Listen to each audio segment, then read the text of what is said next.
Да,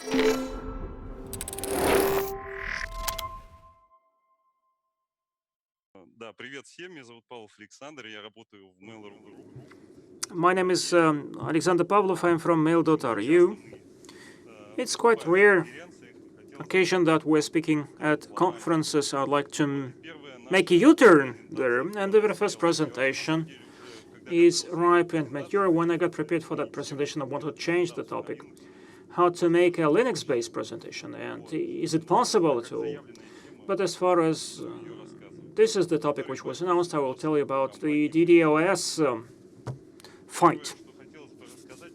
First, I'd like to tell you about the Mail.ru network. It does exist. It's quite big, quite vast.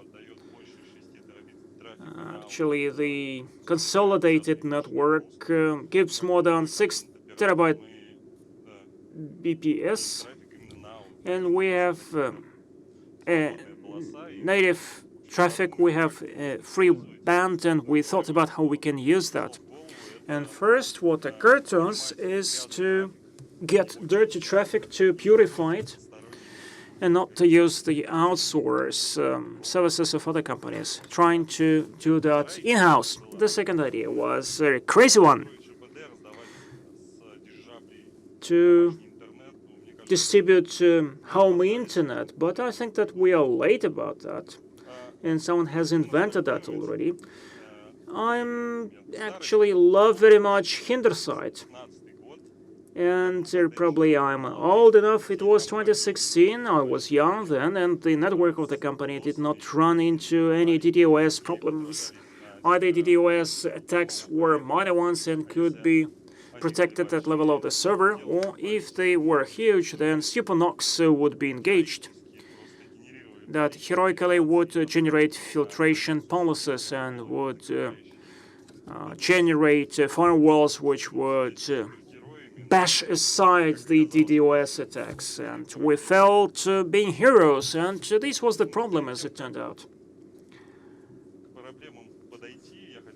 Before deep diving into the problems, let me show to you the statistics. Kaspersky Lab discloses that every now and then, and it showed that the length of the attack increases year on year, so meaning that the short-term attacks now account for the overwhelming majority, and TCP and SYNFLOT attacks account for the majority of the attacks. We realized that we have to change something. Once we saw the increase in the number of attacks when their sophistication increased, and SuperNoc could not cope with the rolling out of the policies and rules. We are SuperNoc, but still, due to the limitation of our resources and the resources of the equipment and the reaction speed, we could not catch up with the DDoS. Actually, we spent about 20 minutes to bash out the attack, but the attack itself did not last as long as that. You could roll out a firewall, but by the time you install a firewall, actually, the DDoS attack was lower. Router filtration was not enough, as I showed to you. You cannot somehow reject or repel such attacks at the server level. And we launched a very good product from Cloud Solutions with the outsourced projects and outsourced clients which would like to protect as well. First thing we did, sadly, we used a NetFlow collector in order to understand what is going on. We had certain requirements in the sense that there should be a ClearCut API in order to give us not only the treated but also unpurified data to analyze. We had to automate all these things to connect them so that it gets connected with our internal systems and provide us with the necessary analytics. We looked for paid solutions, My Engine, something like that. And we ended up with the NFSen. This is a two-component solution. And the collector, which connects the data. And it could be inquired. And as a network company, we are fond of Python. Unfortunately, this solution is a statical one. We selected the thresholders, which describes our resources in terms of the traffic and the deviations from the norm, and we wrote on the chart. And the more detailed information would be provided via mail. The reaction time amounted to about 2 minutes due to the fact that NFSen has certain limitations and restrictions, and it is also complemented by the analytics. This is a case of a report. And certain hosts are being attacked using EDP protocol. And these are EDP fragments. And remember, I'll show to you the statistics that most of attacks are SYN ones. And until now, we do not know how to reject them. This is a problem which we had to address then. We tried to address that by means of internet. We surfed the web and we found Synched solution from Bigot company. This is a hosting operator which run into the same problems as we do. And they designed a Synched solution which protects the system from SYN flood and ACK attack. So you get a SYN package. You embed a kind of a cookie, and you send that to a host, and it should answer with ACK using the same cookie. So it means that you reject the SYN attack 100%. It worked quite fast. We actually tuned a little bit so that it works from a cluster as well, so that's good, but there are some nuances. Just like any DDoS solutions, they are far from being perfect. This is about customized kernel. In order to, once actually you realize that you have a validated package, and it includes a kind of a cookie, you have to customize your kernel, and it was not appropriate. It was appropriate only for Linux, non-Linux machines, and the third-party projects, which for security reasons cannot install a customized kernel, they could not use this solution in order to reject DDoS attacks. Actually, we addressed part of our problems by means of that solution, but another part remains. It takes far too long, actually, to detect an attack. And if it takes a little bit more than 2 minutes, then we believe that this is too slow. And we use configuration of the network when using Synched solution, again taking time, and we wanted to protect the third-party projects. So the slow mitigation problem was addressed the following way. We also surfed the web, expecting that we would find an appropriate solution. But unfortunately, there was nothing appropriate, nothing which would meet our requirements. We needed fast mitigation, integration with our resources, systems, and we wanted AP, but we failed to find that. Just like any people who can write a code and who run into these problems, we decided to write our own program, our own software. We used an open source components aggregated with our own code. There is a scheme of our solution. I'd like to say explicitly that it is totally redundant. It is located in the cube. It is ready for the failure of a data center. It may migrate very easily, so the redundancy is quite good, and it consists of the following items. BGP, which gets all the BGP routes, and BGP data from the servers, from all the border routers, and the routes would be aggregated for the statistics purposes, and all other units actually are connected to the system. There is a Go flow, which receives net flow, bearing in mind that the borders are different. We have some servers which receive the net flow as well, and means that we need different formats. This actually would be driven to Kafka, NLC Kafka, and IP addresses would also be collected. And this has been stored by NLC Kafka ready for analysis, and it would be used by multiple systems of our network. 3 of them have been listed here. I will focus on DDoS mitigation system, which we designed ourselves. And actually, we wrote that using Python. Regardless of the servers which are sending some flows to us, so we actually have 10,000 of samplings, and number of routers amounts to 32. And we had about 120,000 flows. We tried to sparse that, to analyze that, to take certain decisions.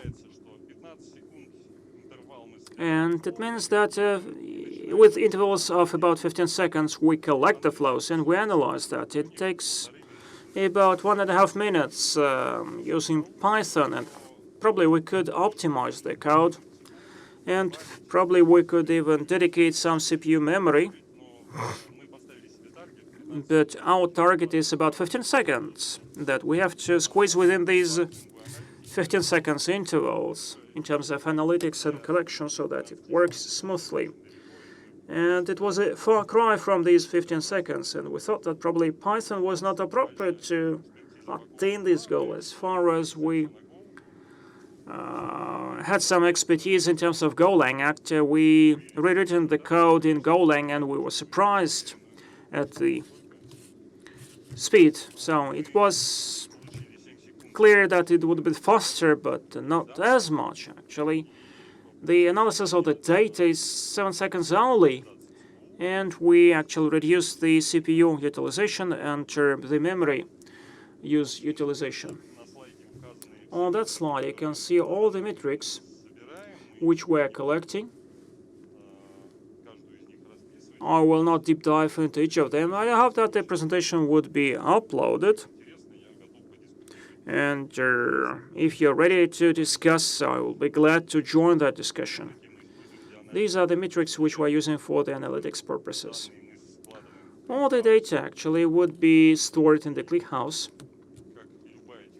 And just like any technical presentation, we could not do without flowcharts from Graphon. Handy to understand what is going on with the system. And the next problem, which we touched upon, this is about the manual configuration of the border in order to purify the traffic.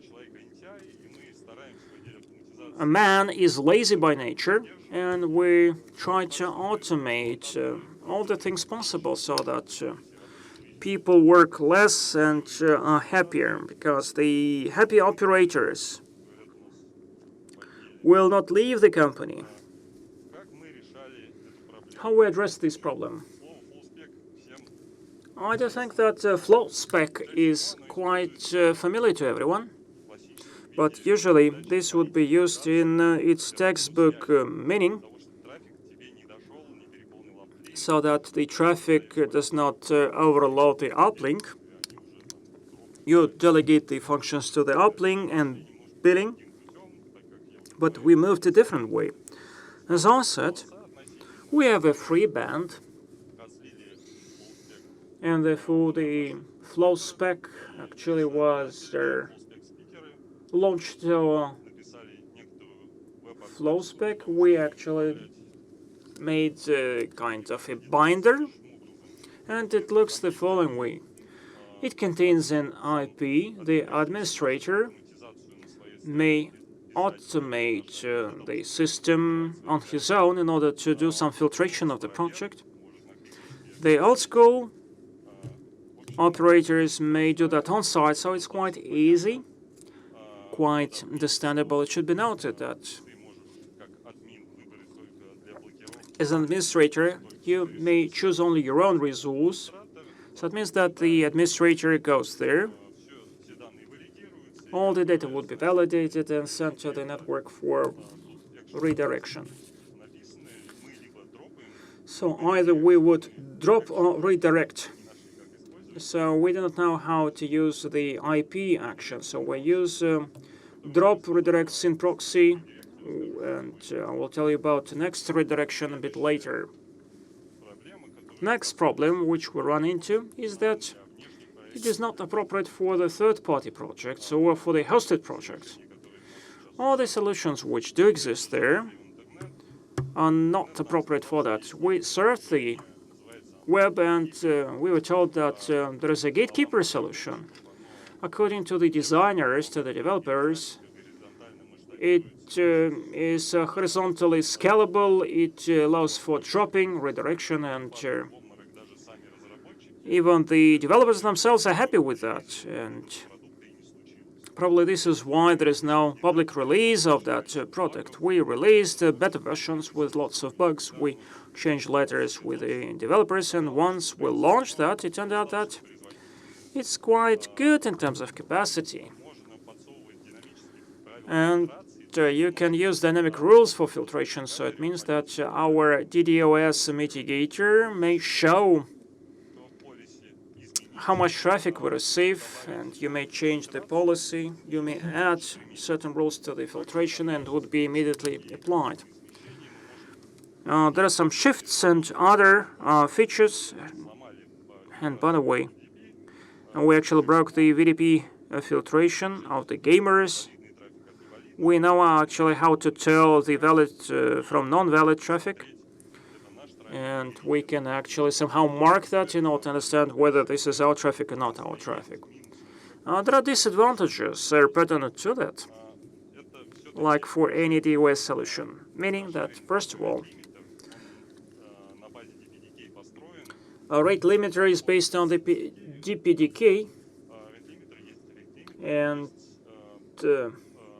this rail limiter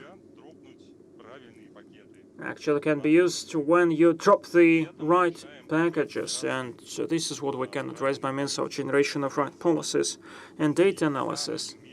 And until now, this solution cannot work with the network cards with a capacity of more than 10 gigabit.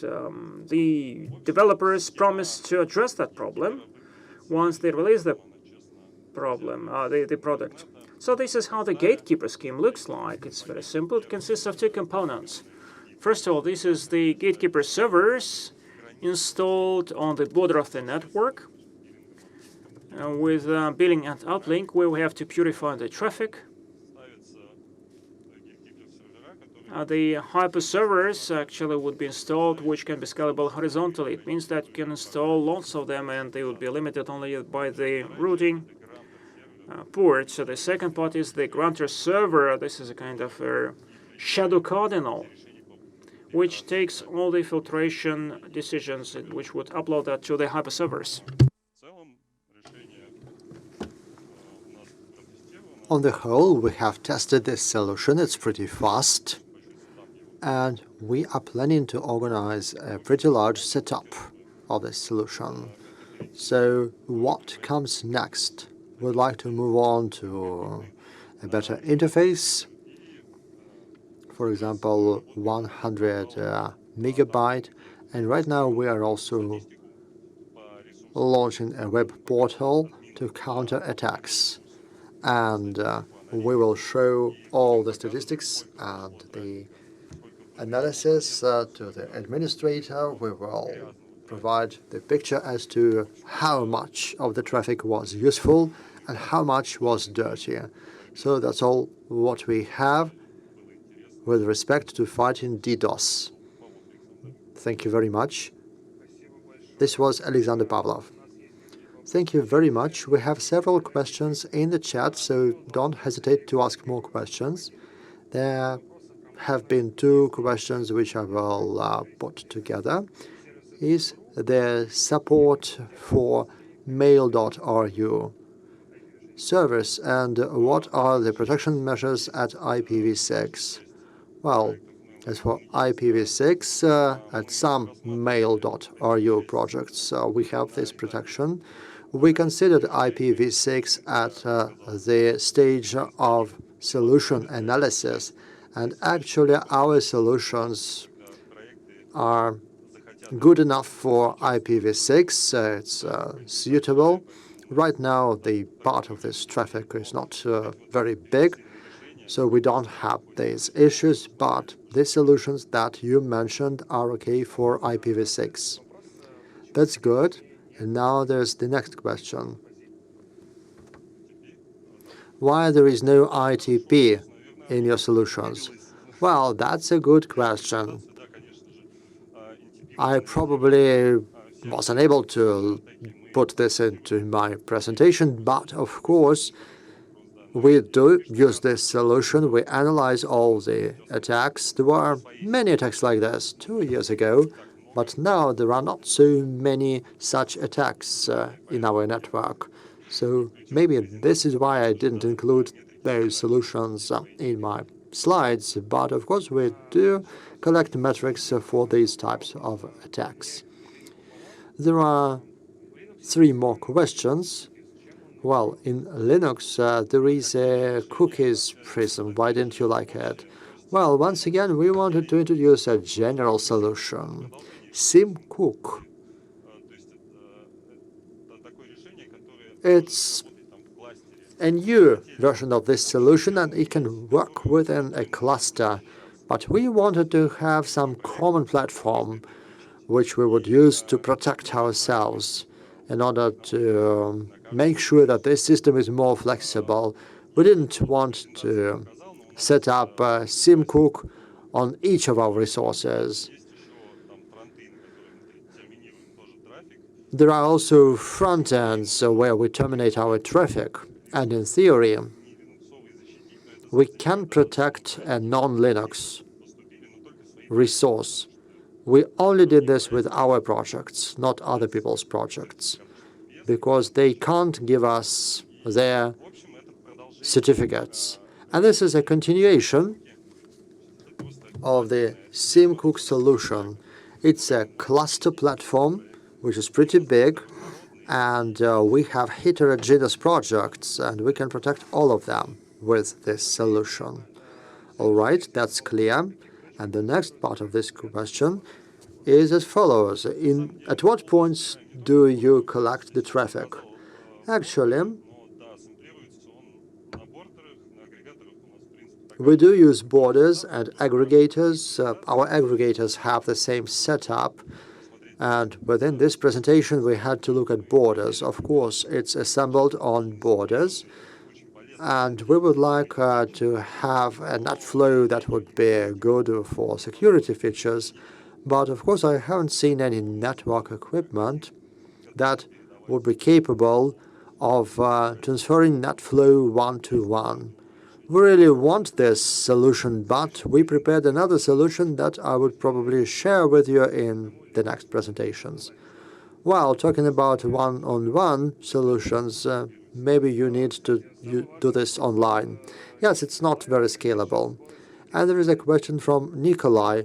What's the speed of attack mitigation? Yes, I think I skipped this in my presentation. It turns out that we aggregate data for 15 seconds, and there's another 7 seconds. That's a maximum. So that depends on when the attack started. If it started at the beginning of those 15 seconds, that's another picture. Good. What can you tell us about DDoS attacks against protocols higher than the 4th level? Well, actually, I've been expecting this question, but we, as network engineers, can only fight attacks of lower levels. some slow attacks that pump out some resources into WAF filtration, and that's done on the side of the administrators, and that's their responsibility. Yeah. It's not done by network engineers, of course. And there's another question with some kind of advertising. Did you try FastNebMont? Well, we read about it, but we didn't test it, we didn't try it. It didn't suit us when we read about it. I can't tell you why right now, but if this person shares his or her contacts, then I can debate this with this person. I can answer. I can give an answer to that. Yes, I'm ready to write my contact details in the chat. Well, there are plenty of questions. We still have time, so please ask your questions. Are you planning to sell your solutions to other people other than your own clients? Well, I'm not authorized to give you an answer. We haven't planned this yet, of course. Right now, it's an internal development, an internal product that we are using within our project. Well, there's another question regarding the 7 attacks, but maybe the answer is the same as for D4 attacks. Well, let's wait for another 30 seconds. Don't get disconnected. Please stand by. Maybe someone is finishing writing the most interesting question. Well, I can see that we have Pavel Odintsov right now, but well, let's discuss it in the chat. Now let's finish our Q&A session. Alexander, thank you very much for joining us.